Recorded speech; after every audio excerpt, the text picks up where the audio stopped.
This is Jordan Poyer, safety for the Buffalo Bills, and you are now listening to Cover One Buffalo Podcast. Let's go.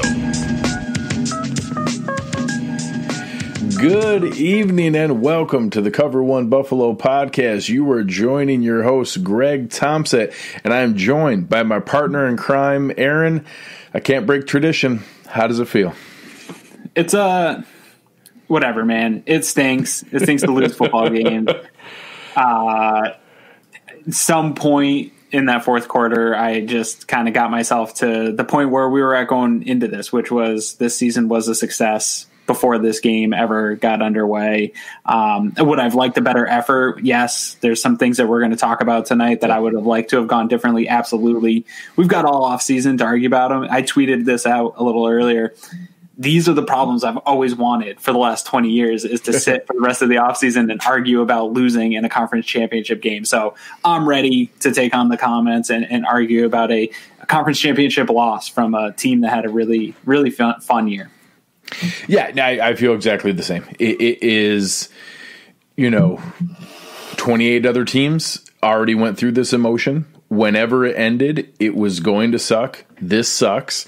But it happened in the Final Four. The Bills made it to the Final Four, and they made it to this point, and we'll get to that. I shared a post here in the chat that I shared on Twitter. If you want to be furious tonight, be furious. If you want to move on and be appreciative of how great the season was, then do that. If you want to, scream about the mistakes that were made, do that. Go through. If you don't want to hear anybody telling you that you should move on, that's fine. There's time there's a long off season. There's a lot of time. At some point, I'm going to work through trying to help and demand that people appreciate how great this season was. It doesn't have to be tonight. You don't have to move on tonight. You can vent tonight. You can be mad tonight. You can be furious with what we saw tonight. I don't know if that's how I felt about it. There were moments that we'll get to, but I'm trying to find the appreciation of how great a season it was and not let the frustration from tonight take over that. But it may take me a bit. Yeah, I think everybody's frustrated, right? Yeah. And I agree with you that everybody needs to bring that out in whatever ways are going to help you to get past this moment and move on. Because there's a ton to be excited about, but we have all spring and summer to discuss those things, right? My only kind of message, I hope, on top of what you said is be all those things. Be mad, furious, all that. Be nice to each other. Be kind to each other in that process, because there are going to be people that are going to have either a different way of dealing with it. And so there's going to be arguments on Twitter in this chat room tonight. There's going to be all that stuff going on. Just try to be nice to each other. It's been a weird year, I think, for everybody, and we get caught up in the emotions of sports and things like that. And you don't know what people are going through. So try to keep it at least civil and remember that it is a sport. It's a game. And we're going to all move on from this. And this is our moment to kind of talk it out and talk about the things that went wrong and the things to look forward to in the future. Yeah. And again, there are a lot of things to look forward to. We'll probably spend more time in the offseason looking into those things, and tonight we'll break down the game tonight. But I've said this a lot of times. I've said this after different losses. I've said this after painful losses, that, hey, there's a lot of blame to go around. Don't put it all in one basket. Yeah. Thank you so much, Clay. Very generous. You guys have been awesome to all of us all offseason. Although I have to say, anyone encouraging Greg to make more hockey posts, I don't really like, but I do appreciate the money coming in. We'll get to that. So going through that, I try very hard to do that, and I can't lie. There is no night where that is more accurate than tonight. There is no single reason that they lost this game. If you go back and give them automatic touchdowns on each of those field goals, they still lose this game. If you go back and, make every different strategic change of double teaming Travis Kelce, the defense played poorly. The coaches got out-coached. The offense played poorly. Everything went the Chiefs' way, not from a luck standpoint, not from some good fortune that things were magical, and that they played better, they coached better, they had better offense, they had better defense, they were the better team tonight, period. There was no single element that caused this to happen. We got outscored, and we couldn't score ourselves. Both of those things happened, and all of it went poorly. Mm-hmm. Yeah, I mean, if anything, we got the real one or two kind of lucky plays in the game, and getting that muff punt, and even the onside kick was a great play. But the first one in like 40, 40 onside kicks since then. The first one in playoffs since they changed the rules. All those different things that made it look closer than what it was. To be honest, they completely outclassed us tonight on the field. Yeah. Absolutely, I agree. So the luck didn't go their way. It was just. We went up against an historically good team that's right in the prime of their historic run. This is like the teams that went up against those 90s Bills. This is their third conference championship in a row, going to their second Super Bowl in a row. It's incredibly hard to do. Kudos to them for doing it. And I think if you look back at Andy Reid's career, you'll see a number of disappointing conference championship games with the Eagles. Like, it took him a while to become the coach and build the organization to get over the hump, like they've been able to the last couple of years. So in the big picture of things, this happens to great teams. Good teams go through this type of moment. And another thing I kind of tweeted out, look at the 1988 Buffalo Bills. I hate drawing comparisons to the 90s Bills. That team went 12-4. Lost to the Cincinnati Bengals 21-10 in the conference championship. The next year went 9-7, snuck into the playoffs, lost the divisional round. Then we know the rest, right? They go to 4 Super Bowls from beyond that. So in the moment, we're all frustrated. In the big picture, a lot of teams take these steps. And it's a long season. Everything takes a long time, but you've got to take these steps to get to where you want to go. KC lost their first conference championship also. So yeah, and honestly, don't let anyone tell you that you shouldn't be frustrated. Like, if you want to be frustrated, be frustrated. Don't let anybody tell you that you have to move on or that we should just be happy that it was a great season. There will come a time where I will do that. That will come. Everyone, if anyone's ever gone through grief counseling or ever gone through different things, it's good to process in the moment. It's okay to feel this pain right now. It's okay to let it. Hell, believe me, I'm going to talk to you about it in a couple weeks here. I want this to burn in the belly of every single player that this just happened to. You got your butt whooped on national TV in front of the biggest audience in the country on one of the biggest football weekends of the entire year. This should hurt. This should hurt bad. This should burn in your belly. It's okay. And in time, we're going to talk about the positive trajectory of the team, the youth of the team, the talent on this roster, the reasons to feel good for what's going on in the future. But tonight sucked, and it's okay to feel like tonight sucked. Don't let anybody tell you that you need to move on right now. Let's talk about this game a little bit. Let's go through some of the pieces of it. We're not going to go through our full normal breakdown. Looking at Josh, it wasn't all horrible. He made some nice plays. He definitely seemed like he was pressing tonight. There were definitely pieces where, he wanted to make a play. He wanted to do it. And, whether it was Steve Spagnuolo getting a leg up on Dable, whether it was getting a leg up on Josh, between the two of them, they could not catch a rhythm of when they were blitzing, when they were dropping, which coverages they were in. And Josh could not get a read on what they were doing, and either was running for his life or forcing balls into double coverage. I'll get to the receivers in a minute, but just on Josh tonight, it wasn't full meltdown mode. It wasn't some of the harebrained plays we saw before, but fighting for some of the sacks, some of the forced passes. It was, it was a rough game, and we're going to need more from him to be able to, ever win a championship. He'll need to be able to have those where he can adjust quicker in the moment than he did tonight. I think he had a number of plays that he'll want back. I think he pressed at times. I think when we look at the tape on this game, we're going to see a situation that really there's not a lot of quarterbacks in the league we're going to flourish in. He looked like Deshaun Watson back there running around for his life all night. The interior offensive line, we'll get into the individual groups, but they got blown off the ball the entire night. Chris Jones was in the backfield all night long. Josh barely even got to set his feet on some of those drops. He was never comfortable. There was never a moment where that pocket was a real comfortable one. And when it was, the physicality of the defensive backs on the wide receivers, I'm sure you'll see some moments that were probably should have been DPIs and stuff like that, but it was a physical game. They let it go in both directions for the most part. They did let it go in both directions, but there wasn't a lot of stuff open. I remember my wife was saying, why isn't he throwing the ball? I said, watch when they play the replay. There's nobody to throw the ball to. So I think some of the panicky moments we saw from Josh and the frustrating plays that we saw from Josh, I think when we get the all 22 and see all the film, we're going to see that he really had not a lot of help, and that's not a situation.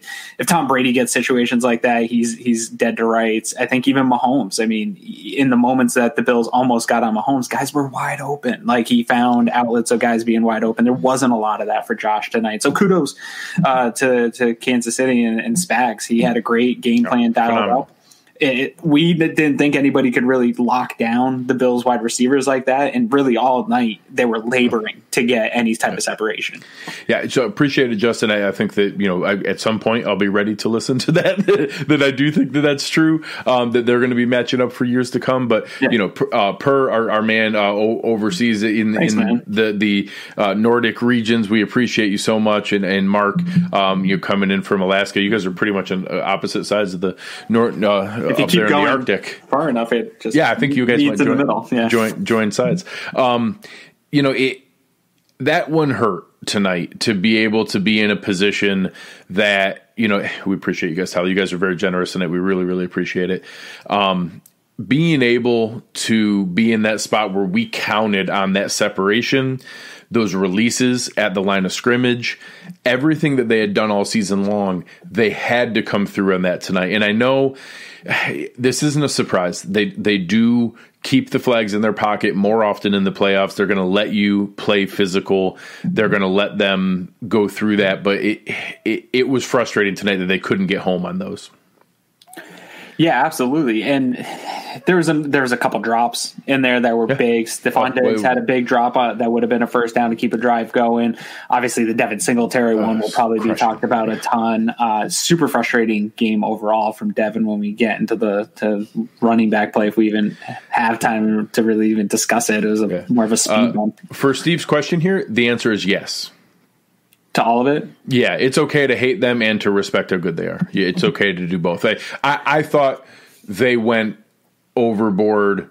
Chris Jones was throwing punches literally on the third play of the game. Breeland tried to suplex Stephon Diggs. The Bills were chippy and uncontrolled and undisciplined late in the game. That's not acceptable. They did not start that. So the Chiefs started that tonight. For those listening, pod only and not on YouTube, it says, thanks for the great content all year. Do we hate the Chiefs now because of the dirty player? Do they deserve our respect? I agree. The answer is probably all yes.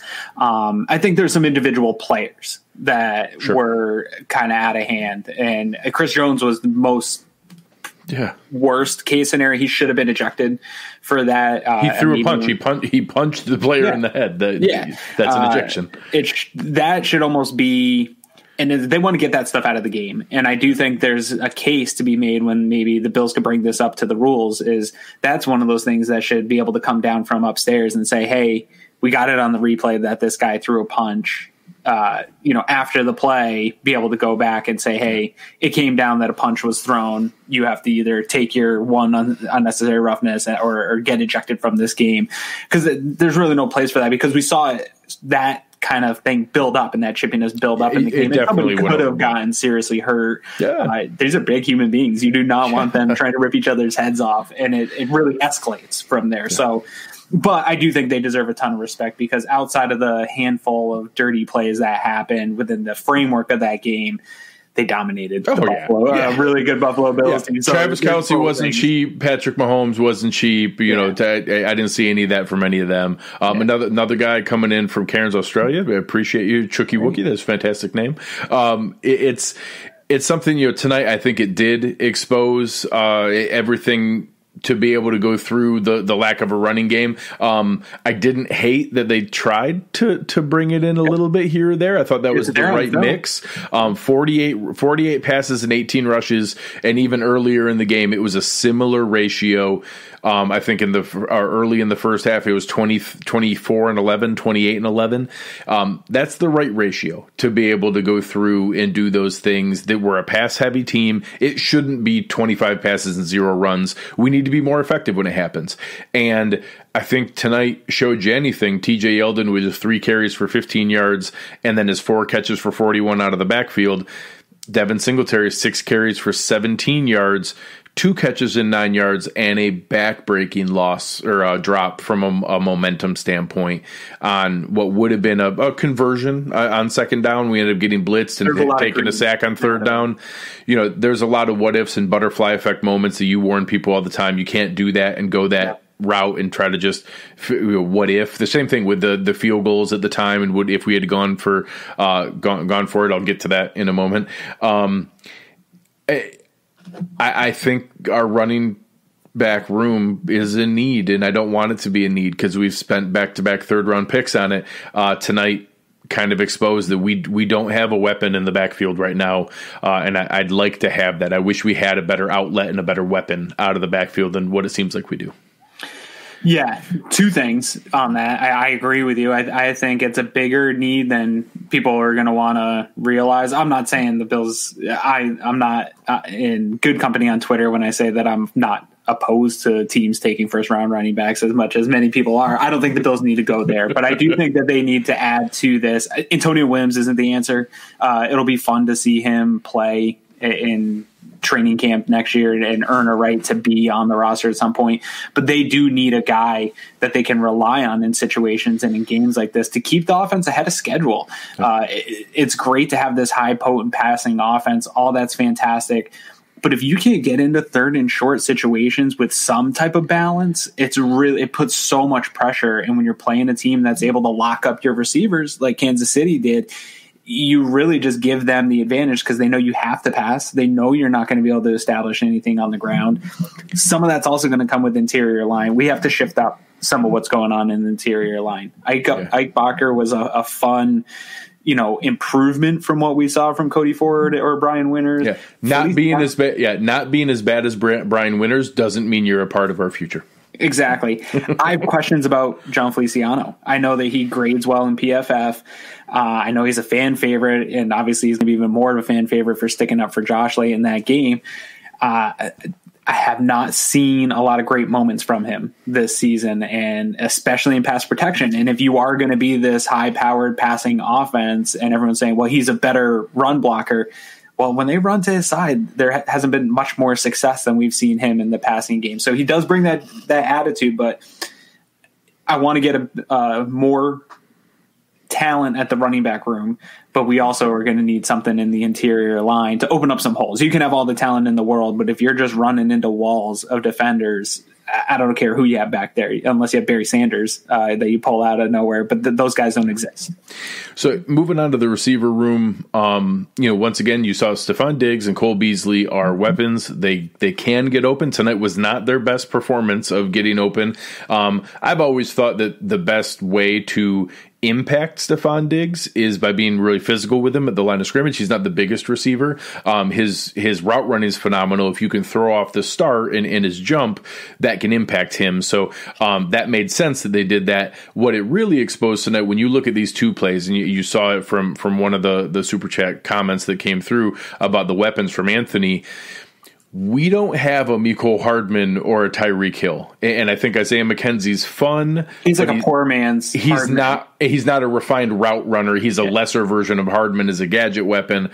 It would really be big if we could add a true weapon from a speed and explosiveness standpoint to be able to go through and add on to the route running, the refined elements. Honestly, Dawson Knox was pretty good tonight. 6 for 42 and a touchdown. It's his best game of the season. Maybe that's a little bit encouraging. We have a lot of good guys that touch on the draft. That's a name I've seen thrown around a lot with Kadarius Toney, but that kind of weapon, we'll get into that in the offseason. I think tonight showed that we need one of those explosive game breaker guys to add to how great of a slot receiver Cole Beasley is. A phenomenal. Stephon Diggs is the number 1 receiver, but just like every other game, the way that we took Tyreek Hill out of the game in week 6 and he had 3 catches for 20 yards, you can do that. We need a guy who can break the game open with one of those 50-yard end arounds, or Tyreek Hill took a 7-yard slant for 70 yards because no one could touch him. He just ran away from everyone, and you can't go find those guys. But I'd like to add a weapon like that in this offseason that it truly adds a speed element.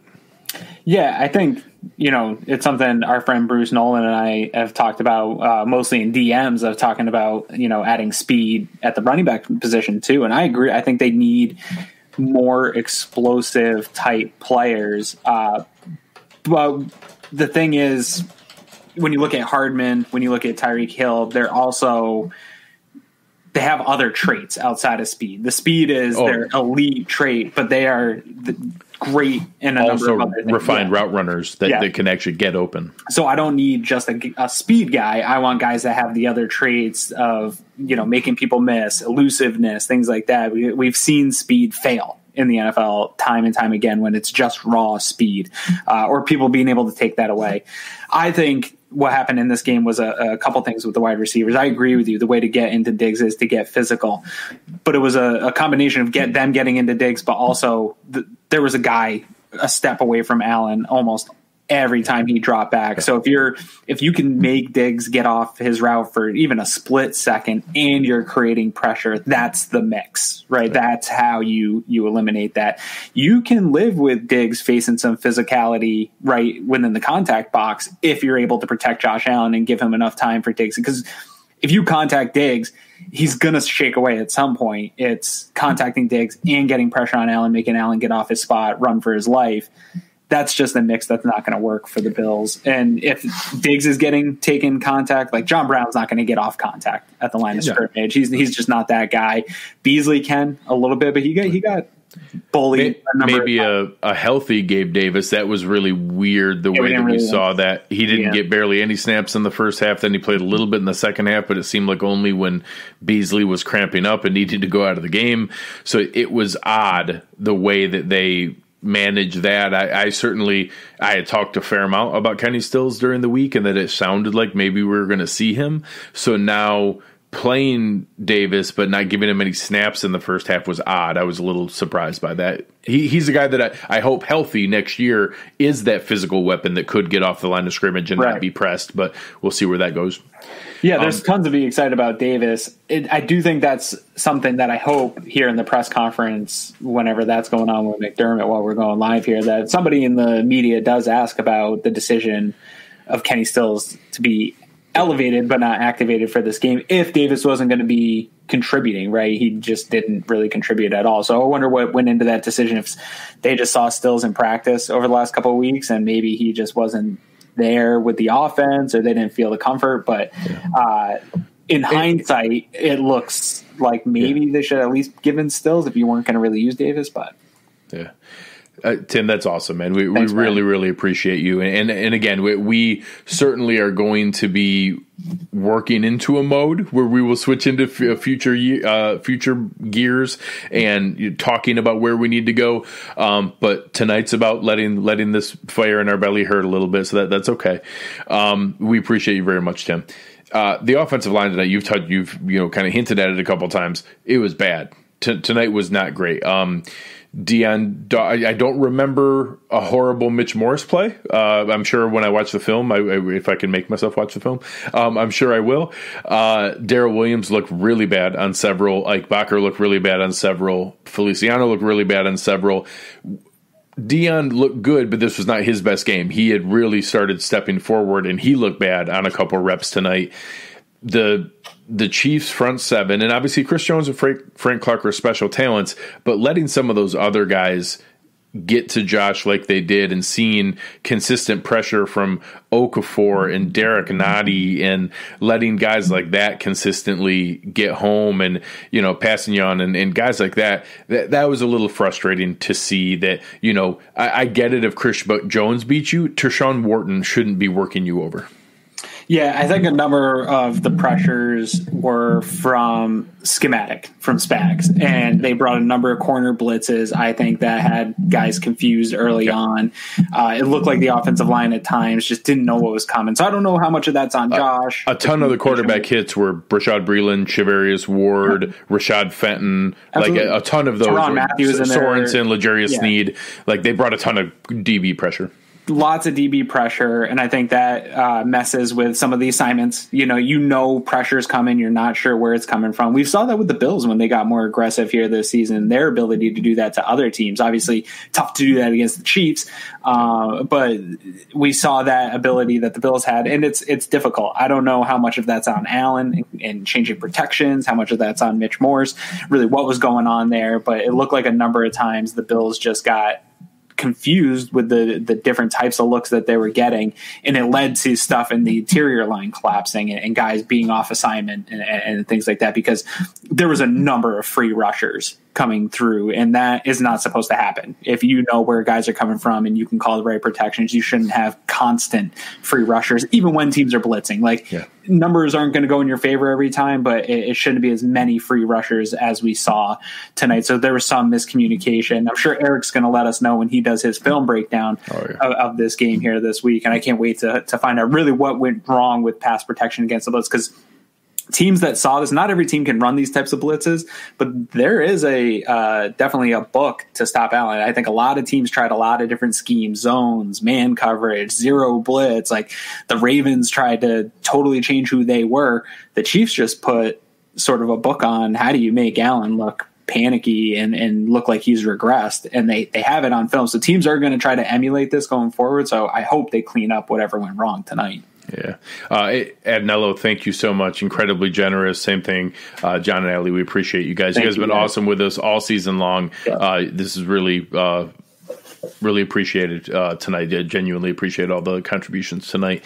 So we'll get in there. Patton said, I, for one, blame the Browns. Keep up the good work. Yeah, if they could have pulled off that comeback, this would have been lovely. That would have been delightful if we could have knocked them out when they were missing Patrick Mahomes. Because obviously, when they're healthy and clicking on all cylinders, no one's beating them. You're going to have to beat them on a bad day right now. Hopefully, teams can catch up to that and get to that point, but that doesn't seem to be right now. So we'll see. We'll see where that goes. Switching over to the defensive side of the ball, it's tough. It's really hard to be. There's not a ton of positives to find. We didn't. There were times where we got some pressure. We had a stretch where I think back to back, you had AJ Epinesa had a hand on him. You had. I think Poyer got home on a corner blitz. You had guys getting through. Ed Oliver had a hand on his shoulder, and to be able to go through and have that many different opportunities for pressure, and none of them to really get Mahomes down on the ground, and then you add into that, I think people have the perception that Travis Kelce was just running around by himself all the time, wide open. That's not the case. It's that as Mahomes would scramble and not get taken down for a sack, he would then get open. You would see constantly, Tremaine Edmonds is sitting there like, oh, do I come towards Mahomes as he's running towards the line of scrimmage in the first down marker, or do I stay and float back here? And as Mahomes goes further this way, Kelce floats further this way, and then eventually he's wide open. And it's a no-win situation. The way you stop that is by getting him down in the backfield and not letting him scramble out there where he has you in this impossible, pick your poison moment. It was a frustrating day on defense for a defense that I had convinced myself was coming around and had maybe their worst performance of the season tonight. Yeah, I mean, bad performances, both appearances against the Chiefs. They do this to a lot of good defenses. They came back against one of the best defenses I've seen over the last 5 years, and that San Francisco 49ers defense in the Super Bowl a year ago. They came back and made them look silly for the second half.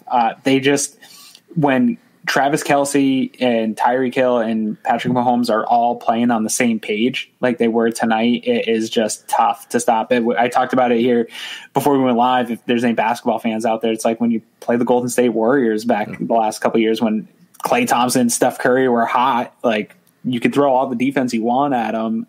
When they're sinking threes, you're not going to be able to play catch up. To the point you made, I think we saw a lot of people frustrated that Kelsey appeared open all night long, and he was, and saying that there should be, that the Bills got out schemed in that sense. There's a lot of stuff that goes into this. And you might be able to see it a little bit better in the All-22, but there was a number of times where Mahomes is moving defenders with his eyes in that zone, and he's shifting linebackers or safeties, and they think they're going to get a jump on it because they're trying to make a play. And at that same time, Kelsey's finding the unoccupied space in the zone. You see him, he'll come on like a hitch route and then shift over and find that unoccupied space. That's almost impossible to defend. And if you go man to man, it doesn't make it any easier. I don't think that the Bills match up man to man. So it is a pick your poison. I don't know that any of us on Twitter or in the Slack channel could develop a better scheme to limit those opportunities to stop the Chiefs.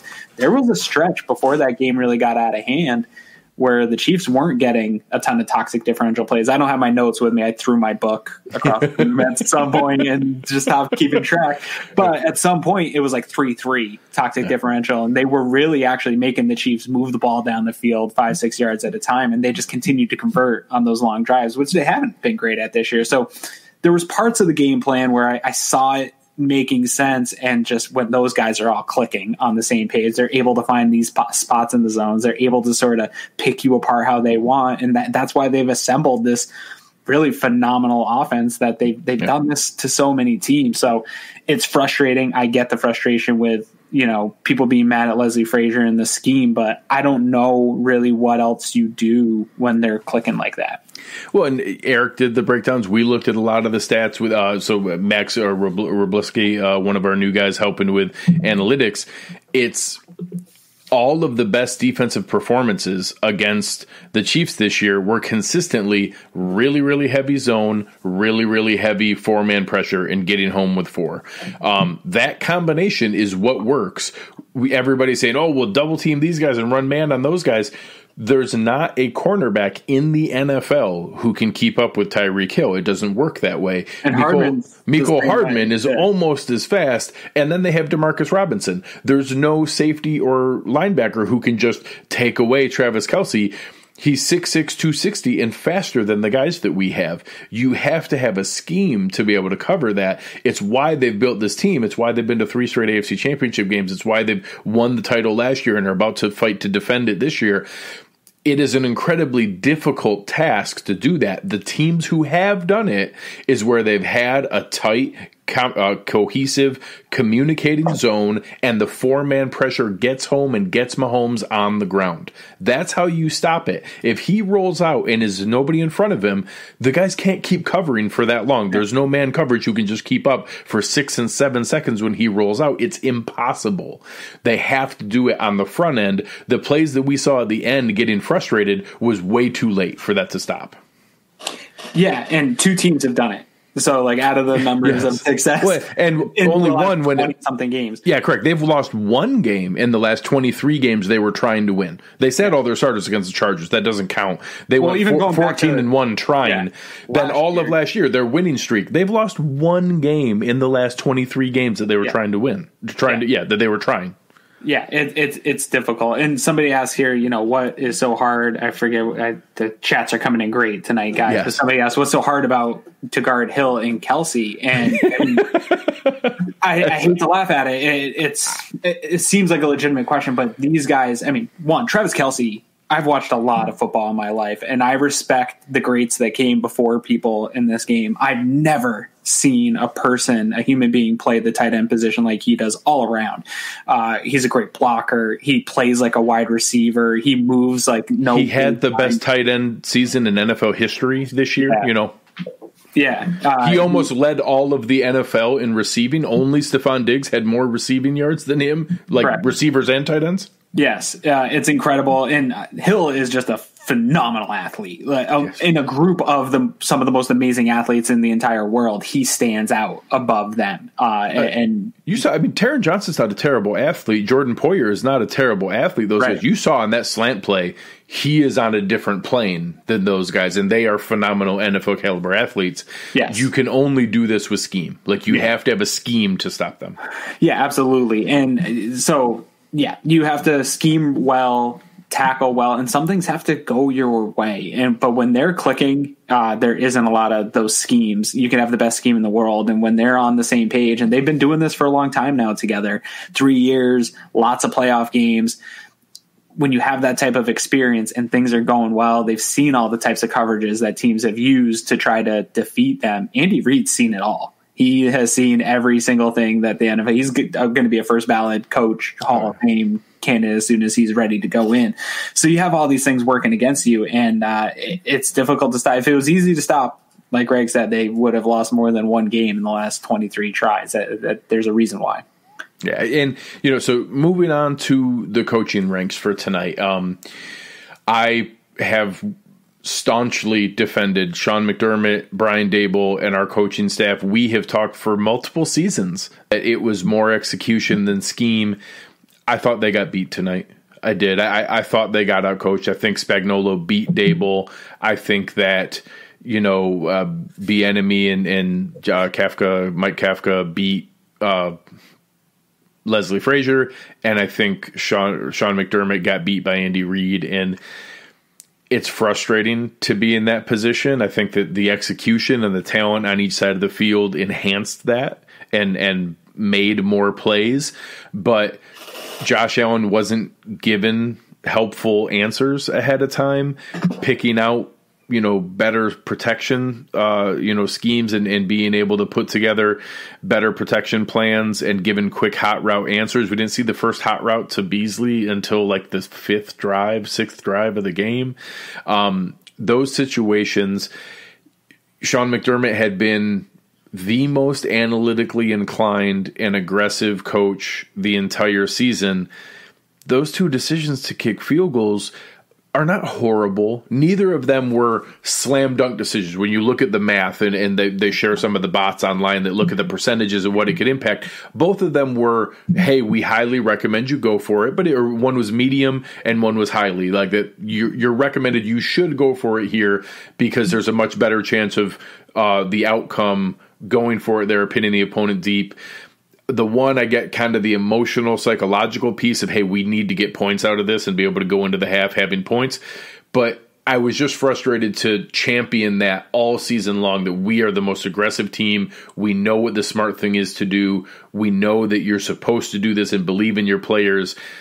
And to see it recoil in the worst moment, I don't think it would have made the difference. It was just really frustrating not to lean into what had been working all year long.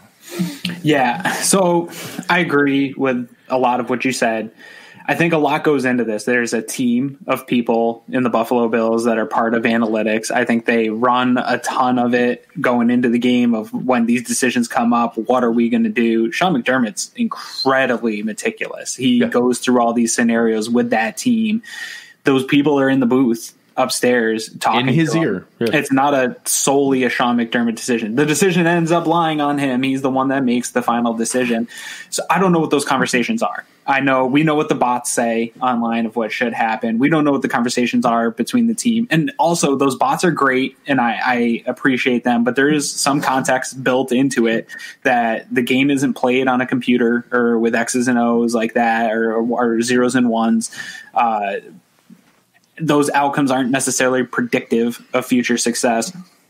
I'm not sure the Bills could have converted any of those fourth downs the way this offense was playing tonight. And I don't know what's worse of going for it on fourth down and just keeping your 9 points going into half and getting stopped by the Kansas City Chiefs and allowing them to even maybe do something with the ball, or just getting the points and staying in that game. We can open up a Pandora's box of butterfly effect of what would have happened if they scored, what would have happened if they, went for two instead of one, or went for one instead of two in that one situation. I think I agree with, what you said, though, is that they weren't slam dunks, even by the analytics. I think one was a 45% chance, and with going forward, it was like 36% chance.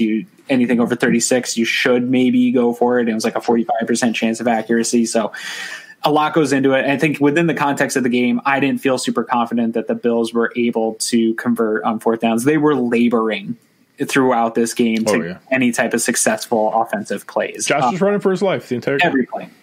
And so I didn't feel super confident, and I don't feel like they did either. I think their mindset was, geez, we got down here. We got to get some points on the board while we're here because we're laboring to get here. So I think a lot of it's going to be made about that. I'm sure Sean McDermott's majority of the questions being asked are going to be asked about that. Yes, they are. Conference. That, to me, is probably like fourth, fifth thing of why the Bills lost this football game.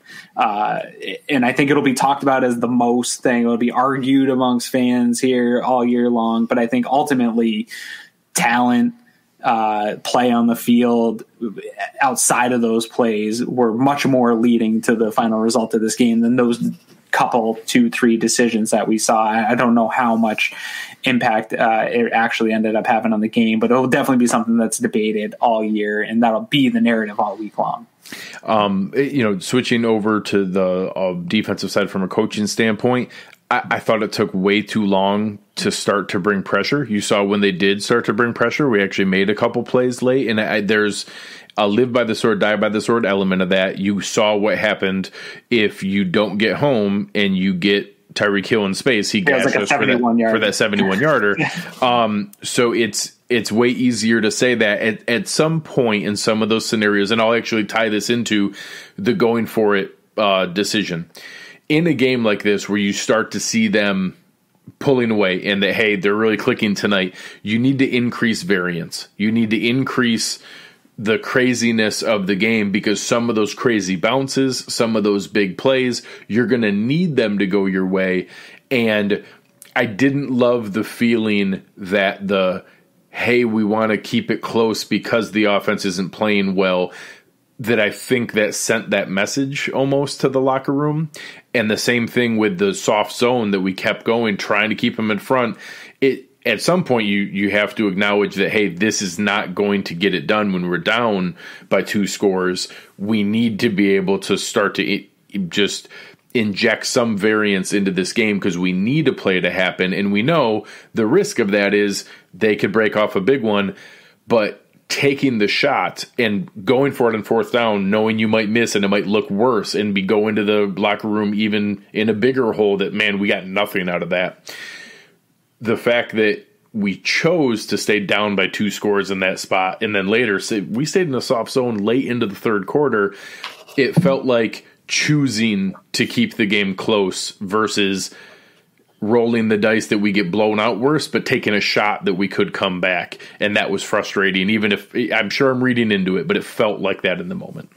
I don't dislike that strategy on the defensive side of the ball against a team like that, because I do think the more plays that you can get them to go through and the less big opportunities they have to score. I think in a game like this, it didn't work out because they were able to just go down the field consistently. But I think when you have them go down with longer drives, I do think that's the strategy. I agree with the concept of changing the variance, but I would have liked to seen it on offense, taking more shots.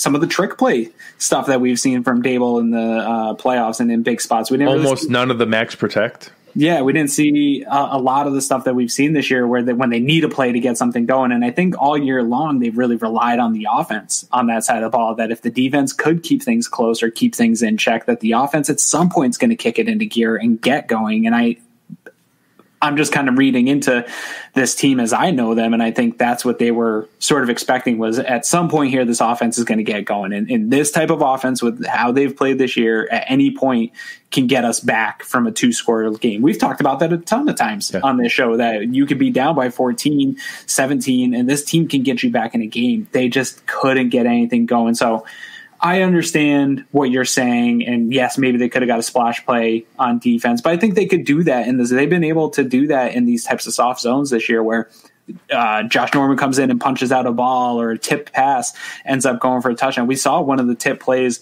go bounce off Taron Johnson's head. Like, they just weren't getting those balls tonight going their way. But I would have liked to see more trying for explosive, momentum changing plays on the offensive side of the ball, because that's where they've been best at it all year long. Yeah, and I think, if you're going to nitpick anything with Daboll tonight, and there's plenty of ammo to go through there, we saw a little bit of the jet sweep. It took a while and got brought in later. You saw a nice fourth down conversion with Isaiah McKenzie and an earlier one that went for a decent game. They didn't do any of it as eye candy. Like, every time he ran jet motion, he got the ball. So that was a little surprising that we didn't see any other uses of it. I liked some of the spots earlier where we went heavier max protect to take a deep shot. That if you're going to do that, if you're seeing that they're getting home and that Josh is running for his life, well, then, dial up a little bit more max protect and say, hey, Stefan, we need you to be able to go make a play here. We threw it into double coverage several times anyways, even without the max protect. So if you're going to throw it into double coverage, do it giving Josh time to be able to make that play. We both expected some trick plays tonight. I didn't see any. I didn't pick up the seam route to Dawkins last week in real time either. So maybe there was something that I missed, that we tried something. The RPO on the 1 4th down early was the only one where you had the RPO read where you saw him. He could he could keep to run it, and then he also pulled back and dumped it off to Knox. That was a really creative play call. Yeah.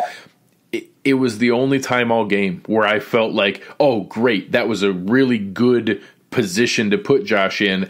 I felt like we didn't help him a ton beyond there, at least not to stay a step ahead of Spagnuolo. I'm sure there were other good play calls that weren't a bad idea, but Spagnuolo just stayed a step ahead of us the whole game. Yeah, and I'll be interested to talk to Eric after this and see his film breakdown, because on film, and even from that last game, I saw opportunities for Josh Allen designed runs in this game. And if he was going to be running for his life and taking the amount of hits that he was taking tonight anyway, I would have preferred him at least getting out and around the edge, because that's been successful for this team. I know fans on Twitter don't like it, and they don't think the design quarterback sweeps work, but they do. They really are successful. And when your ground game, what did Devin Singletary end up with? 2 yards a carry, something like that? 6 for 17. He 2 and change. Yeah, 2 and change. When you're not getting those run plays, but I do think it was there on film. I understand the wanting to try to get something going to keep ahead of schedule. I think when it's not going, go to Josh a little bit more in those situations, especially in a game that this is it. The season's on the line. So I expected a little more of that in this game and didn't see that. So I'm interested to see if our boy Eric saw anything on film that they were taking that away, or taking the threat of that away. Yeah, so some people saying we want to see Eric break down every snap of this game. It sounds kind of like a punishment. But Eric is a glutton for that. So I won't be shocked if he does break down a great deal of this play. Breakdown with notes, and it will be documented in his head that he can pull up at any time. He'll say, oh, yeah, that 3rd and 2 against the Chiefs in the game, this is the exact same play. I don't know if he'll give everybody the content of a breakdown of every single play in this game. Yeah, and he'll say more swear words privately than he will on the live show. So we'll go through where those things come out. But, obviously for the game tonight, special teams, what was good, wasn't a problem. We had an onside kick. We hit 2 51-yard field goals. We got a muffed punt. We didn't give up a terrible amount of returns. There was a couple decent ones. I think Hardman had one decent one. Kicking game was fine. Bojorquez had 3 actually pretty nice punts. That wasn't the reason that anything happened here. If anything, the muffed punt and the onside kick made the score look closer than what it really was, keeping us in the game. So special teams was a positive. So Heath Farwell, good job. Out of all the coordinators and all the coaches, I'll give a firm thumbs up to Heath Farwell. He did a nice job, and he was the only coach to win his battle here for the evening on the coaching part. Yeah, all the times I've sat here on this podcast and said, at the end of the day, I don't want to be talking about special teams, and here we are in the biggest game in 25 years, and everybody else blows in the special teams did a good job. So kudos to you. Yeah, it is. Good for them. That's great. We have a very young special teams unit, so that's not a bad thing. They are coming back. They're on rookie contracts, and they did well. It's only going to get filled with more and more talent because of the way this roster is built. They're going to be able to just keep fixing that bottom of the roster with just more and more talent. Yeah. So as we do pivot and look at things here, a couple things in the short term. The recent news is that Ken Dorsey is a candidate for the Seahawks and the Dolphins offensive coordinator job, and that Leslie Frazier is a candidate for the Houston Texans head coaching job.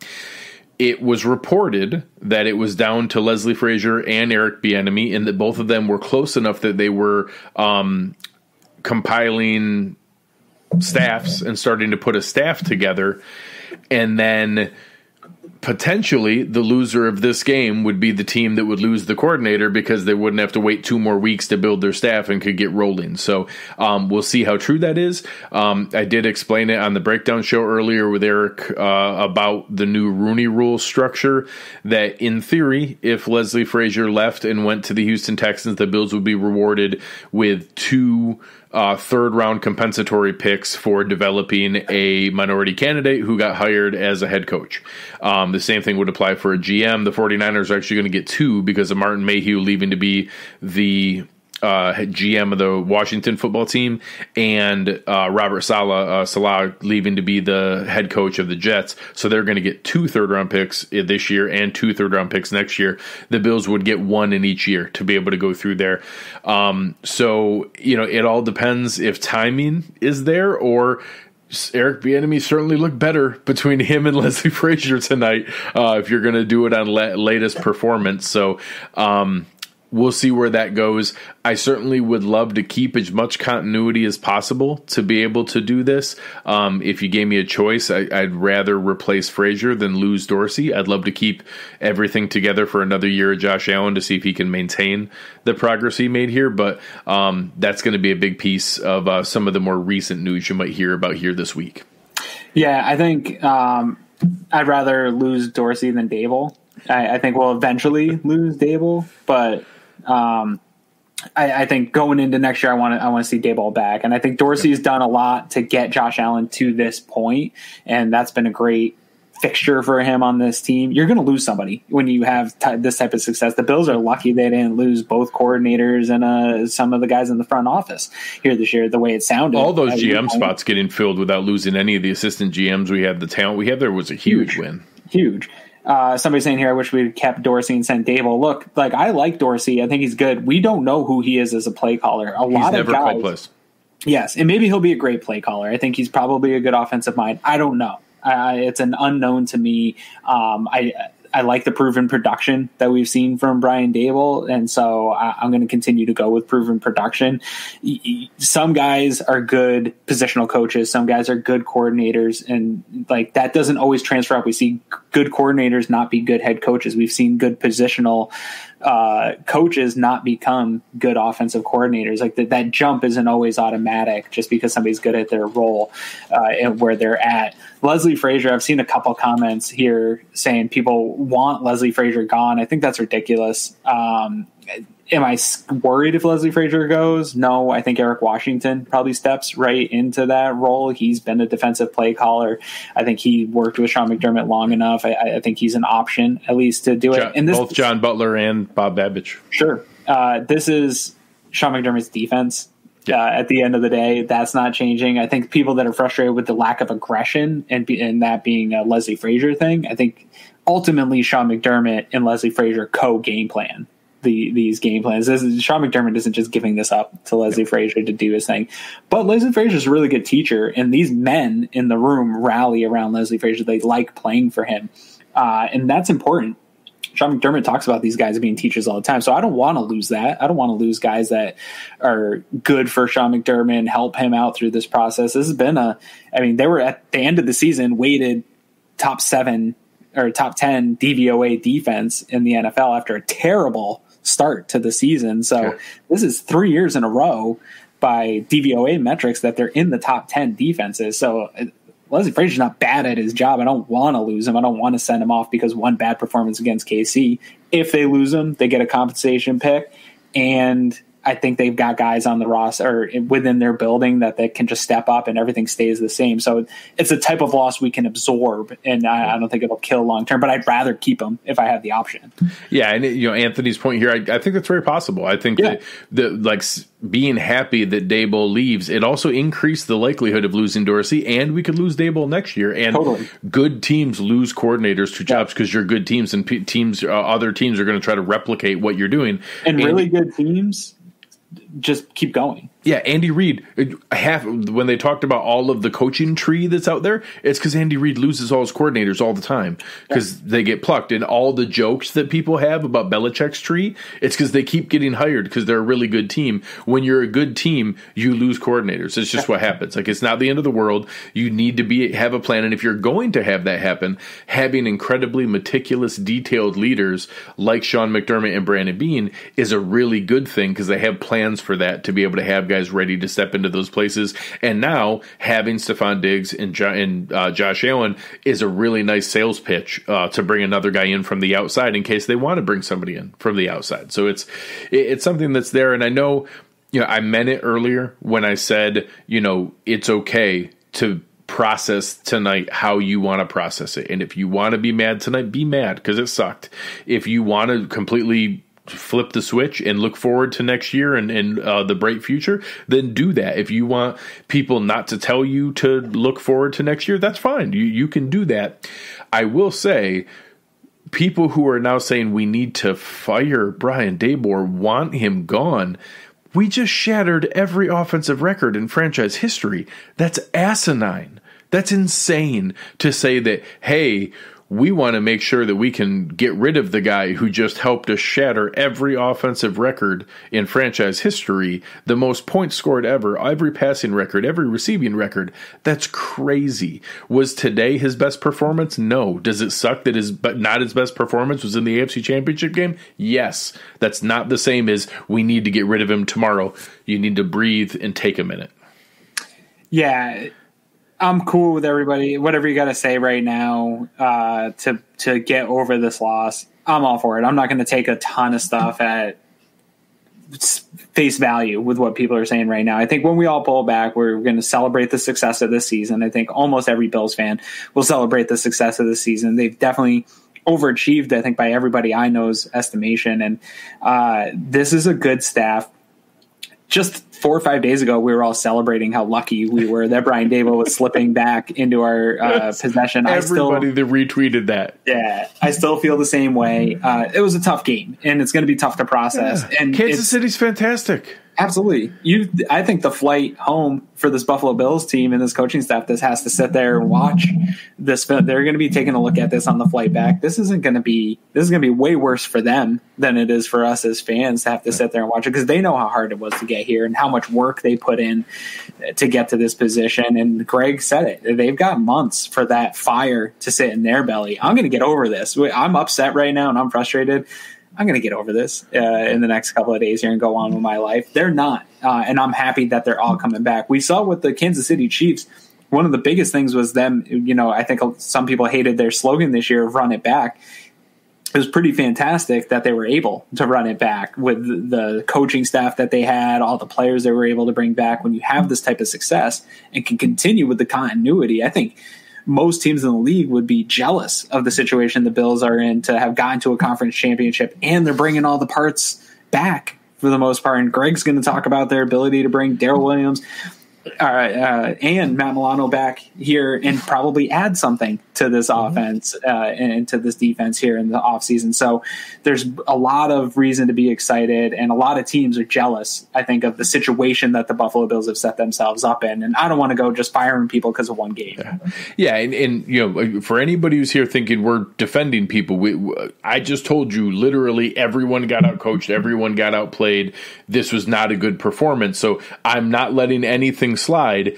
That's not the same as saying we need to fire people. So some of the comments in here saying that, yes, overreactionary firing people is what led to the drought. Firing a coach every 2 years because it feels like, well, we need to do something. No, that's what bad teams do. That's what they do. They overreact, and then you start over and have to rebuild a new system and rebuild a new culture. That's what bad teams do. For all the talk that Josh Allen rightfully got for his historic improvement, have you looked at Sean McDermott's decision-making from 2017 to this year?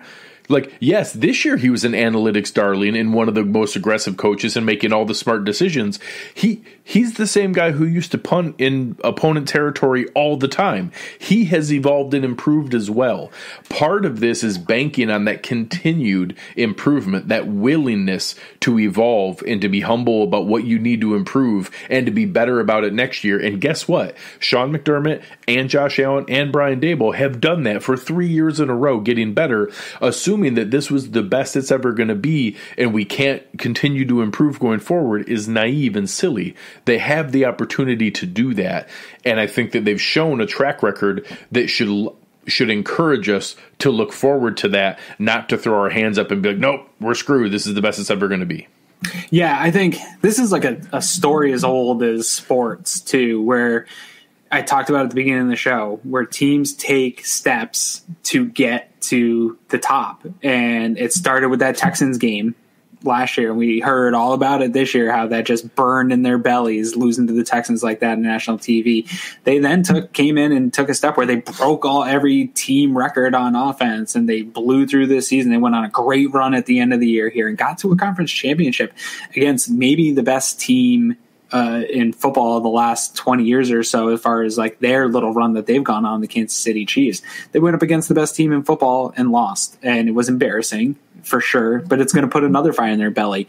And maybe they don't ever reach this success again. I don't know. There's been countless teams that haven't gotten back after having great runs. Sean McDermott's Carolina Panthers with Ron Rivera, they never got back after their great run. They never were able to duplicate that success. It's hard to continue to do that in the NFL. But I will tell you what is the key to doing that is continuity. And I know people get frustrated that that's coach speech or coach speak, and they don't want to hear about continuity if they don't get the success. But the way to continue to build on this season and take that next step forward is to keep it as much together as possible. And this is a young team. Josh Allen's 24 years old. Yeah, I think people forget that. Like, that's so young. And for him, he might have 15 more years left. Yeah, for him to do what he did in this playoffs and this run, like he was breaking records of the youngest quarterback to do a lot of the things that he did, which is stuff that Pat Mahomes does. So to be able to keep it around him with Sean McDermott, Brandon Beane locked up, I think they're going to be able to keep Stephon Diggs for a long time. Like, you keep this core together for a long period of time, I think probability-wise, I'll have to have my buddy Bruce Nolan run the probabilities here and the data on this, but I do think the probability is that this team will have continued success and be able to grow on this. I don't think this is a one-and-done situation where we'll never get back to this moment. Yeah, it's, there's plenty of reasons to be able to let tonight burn and let it hurt, but there's also more reasons to feel confident about the future. Right now, Kansas City is the best team in the league, and they're the team to beat, and we weren't up to the task. They're better than us in every phase of football, and they took it to us tonight.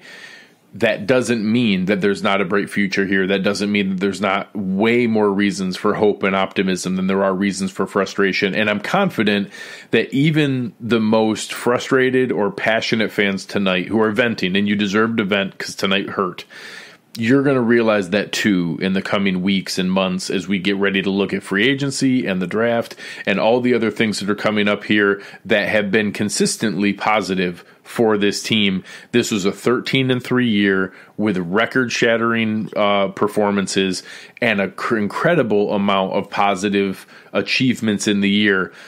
This hurts and it's frustrating. It doesn't take away from what a good season this was, and I hope in time each of you guys can find that.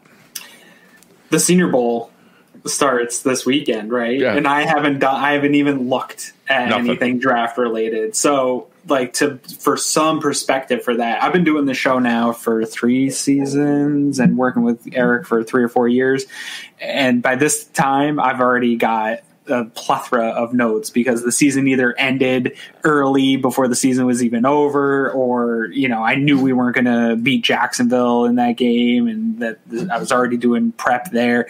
Like, we're almost into February, and I'm still doing a post game show in the last week of January here. This has been the coolest thing. I said at the top of the show, these have been all the problems I ever wanted. All those drought years, people always made fun of the Bengals at Bills Mafia, where it was always making fun of the Bengals for not winning in the postseason. I said, I would love to have those problems of getting to the playoffs every year and not winning. Like, we can't even get there. These are the problems I want. They just lost the conference championship game. 28, this is the problem I've always needed. Yeah, 28 other fan bases already had all their podcasts and content switch over to off-season cap space and draft picks. We got to talk football for 3 more weeks than 28 other teams in the league. This was still a lot of really, really good things for what was there. And I love this from Elijah watching the post-game show, saying Stephon Diggs, and I'm guessing maybe a couple other players, stayed out there and watched the AFC Championship ceremony. They received the Lamar Hunt trophy. That's what they want. They want to see this is what it looks like. This is what they should be pushing for. These two teams are going to face each other again. The Bills have to have a better plan. They have to be ready for that.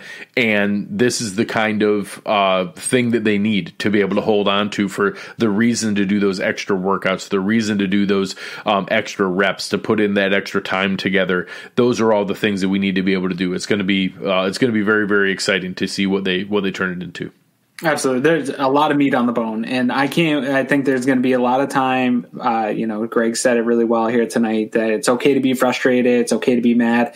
I think we're going to have a lot of time to break this game down. I can't tell you how many times I watched that Texans game in the offseason and broke down things about that. And we were mad about that for a long time.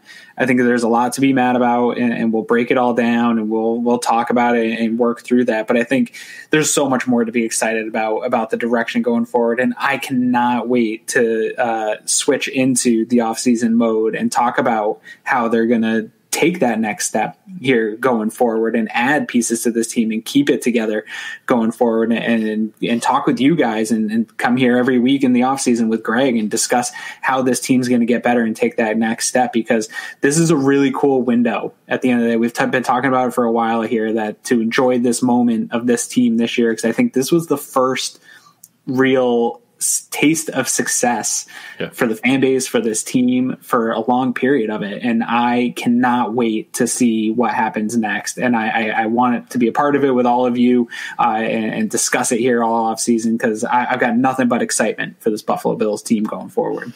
Absolutely. And it's something that, we'll spend a lot more time doing. We'll spend time doing all the breakdowns. We'll go through all the cap implications, the coming free agents, the draft picks that are coming up. Make sure you guys start switching over. Listen to our friends Russell Brown, Christian Page, Zach Hicks, all the guys doing draft work. This is going to be a weird season with how goofy college football was. I am really excited that I am incredibly behind and I have no idea who's good in the draft. That's an awesome problem to have. I'm really excited that I have no clue who's good coming out of college football. Haven't done a single thing. So that's, and if you think we've got it bad, our poor friend Russell Brown's a Lions fan. Oh, God. And they've made some interesting decisions. It's been a tough week for our friend Russ. He's just losing his favorite player, and they just hired some really goofy coaching decisions. That's good for us. So give him a follow and let him know that we cared about him. And I can't wait to have him on. We've got a lot of work to do to catch up. Like I said, Senior Bowl is happening. The draft's going to be here before we know it, guys. This winter is closing in. Draft's going to be here before we know it. This is one of the problems that the Bills haven't had to face in the last 20 years of a quicker offseason. We've seen a lot of these coaching decisions. They were saying today on WGR that the reason Brian Daboll didn't get hired by the Chargers was they didn't want to wait for Brian Daboll to get out of the playoffs. Like, teams are in off-season mode. The Bills are a couple weeks behind a lot of these teams, 3 weeks behind some teams. There's a lot of work to do to catch up. And for guys like us, we want to catch up too, so that we're ready to bring you the content. So this is a position the Bills haven't been in. So this is another thing I'm interested to see, is how do they work in a shortened offseason. This is going to be a weird one. No combine, like Ben's mentioned in here. Going to be interesting to see. Really limited Senior Bowl. If anyone can do this, I have all the faith in a guy like Sean McDermott and Brandon Beane to be able to operate in these weird conditions in this 2021 offseason. And Dan bringing up, I think Russ has to practice biting off kneecaps. I think that's what Detroit Lions fans do now. So overall, I'm going to be corny here for a minute. This season was one of the best experiences I can recall. 2020 was really hard for a lot of different people, for a lot of different reasons. Many people lost loved ones. I changed jobs and moved my family, all of that without being able to really see or interact with anybody. I'm a very social and people-oriented person, and going through all of that and the stress of the things on my family and my life, and then having the show and being able to have an outlet where I felt like I was able to connect with people and talk with people and interact with people on Twitter and on the show, and all your comments in the chat and all the people, responding to what we do. It gave me a sense of social interaction and belonging, and then being able to enjoy something with that Bills season down the line and having that be the genuine lone bright spot of a really rough and ugly year is just phenomenal to be able to experience. So I can't thank you enough to you, Aaron, and the time that you've put in to be able to do all of these shows with us and to do this together, and all the times we talk every single day, and all of the opportunity Eric gives us and all the things that he does, and all of you guys listening, everyone in the chat. This has been an amazing ride. It stinks that it ends tonight, but it doesn't change. This was an amazing experience that I'm never going to forget, and I just want to say thank you. Well, since we're getting all emotional, I'll get emotional with you for a second. No, I want to also, talk to everyone that watches every week. I appreciate that more than you guys ever know. When we started this show years ago, I didn't know the response we would get. I knew Cover One had a big following. We knew we'd get some people, but the people that are in here all the time, I see the same names, and as much time as we take to do the show, you take to watch it and consume it. And that means so much to me. We aren't doing this because there's some big fat check or we want to be media personalities in the world. We just like talking about the Bills. And Eric has given us this opportunity. I want to take a second and thank both you, Greg, and Eric. I was in a tough spot this year. I've dealt with a lot of loss. I wasn't doing great last winter. And with all the stuff going on in the world, I think it kind of spiraled out of control. And I stepped away. I stepped away from Twitter. I stepped away from doing the show.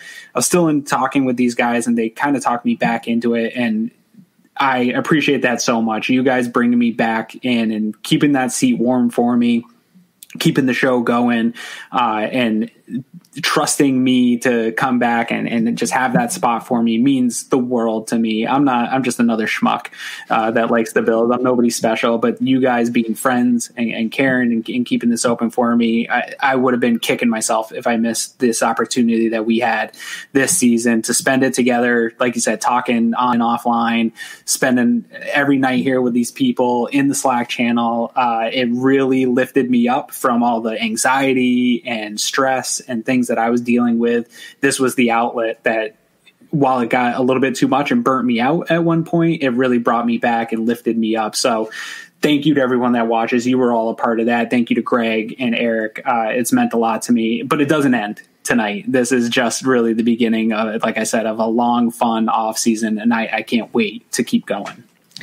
Yeah, thank you, man. And I think, being able to build true friendships and the things that we have, I hope you guys see that. And I enjoy the chemistry that you and I have on this show. And I think that's why people come back to listen, is that we try to be able to make this enjoyable. We try to help, inform people and share things. But sometimes it's just kind of being here to be a voice of reason for you guys to bounce ideas off of, and for nights like tonight to vent and to share frustration and to, kick rocks with us and just to go get mad and to process it and get through it. And if that's what we can be there for you, Eric will teach you things about football. We'll just be here for you to get mad with.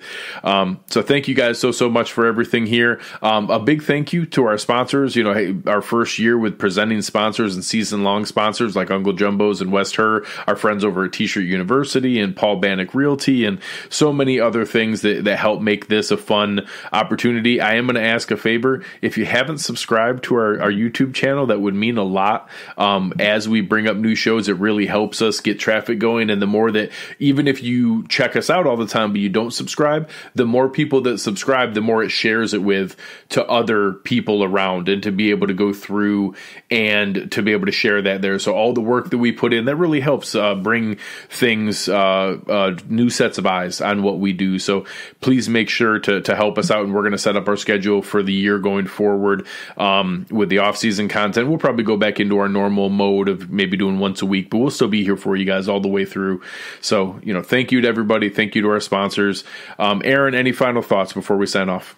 No, man, like Greg said, if you're not already subscribed, subscribe. If you're not following everybody at Cover One, give everybody a follow. I think we're going to have a really fun off season. I think we're going to have some great guests, some great conversations about this team going forward. So you're not going to want to miss it. Make sure that you're getting all the notifications that you can and hop on this. And let's keep the chat going like this every single night throughout this off season, because it's going to be a lot of fun. Yeah, absolutely. So thank you to Uncle Jumbo's. Thank you to Wes Herr. Thank you to Aaron Quinn. Thank you to Eric Turner. Thank you to all the folks at Cover One. Thank you guys very, very much in the chat. You have been listening to Cover One, and we are out.